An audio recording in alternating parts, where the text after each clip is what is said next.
Blessed are those who hunger and thirst for righteousness, for they will be filled. Matthew 5, verse 6. This is the next in the Beatitudes that we've been looking at. And the idea of hungering and thirsting, these are basic physical needs that, if not met, ultimately lead to death. And so we pursue them with a passion to make sure that we have something to drink and something to eat so that our body is fed. And what Jesus is suggesting here is that when we are hungering and thirsting for righteousness, we are pursuing righteousness for within ourselves with that same sort of basic passion that we have for meeting those basic needs. Now, righteousness itself carries several ideas with it. It carries the idea of justice within our society. So, things like criminals being prosecuted and rights being protected and all that kind of stuff. That's one aspect of righteousness. Another aspect of righteousness is about our personal behavior and its morality.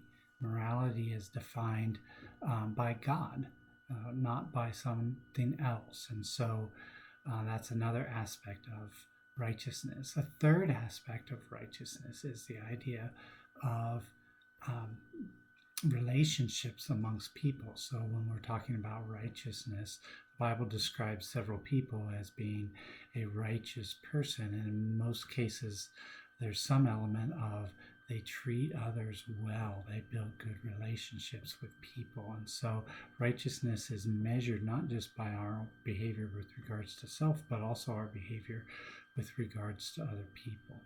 So we're seeking out righteousness. We're hungering and thirsting for righteousness. And Jesus says this is the key aspect of kingdom people, people that are looking for this.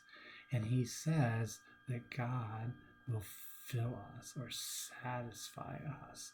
They will be filled. They will be satisfied. Now, ultimately, God is the true source of righteousness. The Pharisees in Jesus' day had this belief and this idea that if even one person could satisfy the law for an entire 24-hour period and do everything right with regards to the law, that would bring the Messiah, that would be righteousness. And so that's what they strove for. But their efforts in that regard led to self-righteousness. And they became pride-filled. And thus Jesus attacked them in many cases for that very thing. Ultimately, we don't find righteousness, complete righteousness, any place other than in God himself. He is the ultimate source of our righteousness. But yet his kingdom, even on this earth in its uncompleted form, is a place where when we strive for righteousness, people are treated well. People are treated as being valued. People are cared for and needs are met because we are hungering and thirsting for righteousness. So with all of that being said, the thought that I want you to take out of this devotion this morning is, how can I pursue righteousness? Maybe I don't have any ability to have an impact on the social justice, the political justice, the legal justice of the world and the society in which I now live.